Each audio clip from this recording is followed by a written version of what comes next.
Dans la réalisation de son dernier rapport en 2023, l'initiative pour la transparence des industries extractives ITA RDC reconnaît avoir été confrontée à la résistance, voire au refus de certaines entreprises minières de collaborer. Plus de 80% d'entreprises sous étude retenues dans les périmètres n'ont cessé de brandir l'indisponibilité des documents requis pour effectuer les évaluations des obligations environnementales. En dépit de ces difficultés, Jean-Jacques Kaïmbe, coordonnateur national de l'initiative pour la transparence des industries extractives en République démocratique du Congo, salue tout de même les avancées du pays dans le secteur extractif. Il est tout à fait normal que quand nous publions nos rapports, quand nous faisons le débat autour de cette question, que ce qui était caché puisse remonter à surface afin que nous puissions nous rendre compte qu'il y a un problème de transparence et de gouvernance dans le secteur.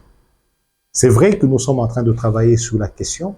Les défis sont immenses, mais nous avons fait un grand pas sur les questions de transparence. C'est grâce à ces questions de transparence que nous sommes en train de voir toutes les insuffisances de gouvernance qu'il y a dans le secteur. Je dirais que les parties prenantes à l'ITE apprécient déjà le chemin que nous avons fait ensemble. Coordonnateur de l'ONG Initiative pour la bonne gouvernance et les droits humains, Dona Kambula fustige la faiblesse de l'État congolais qui, selon lui, laisse faire les opérateurs miniers véreux. À travers son ONG, basée dans la ville de Kolwezi, chef-lieu du Lualaba et capitale mondiale du cobalt, Dona Kambula estime carrément que les programmes actifs de l'initiative pour la transparence des industries extractives en République démocratique du Congo n'ont aucun impact dans la région. La responsabilité sociétale reste une question, on dirait, une simple formalité légale. C'est vrai que vous allez à Kolwezi, vous allez trouver les entreprises qui ont signé leur cahier de charges de responsabilité sociétale.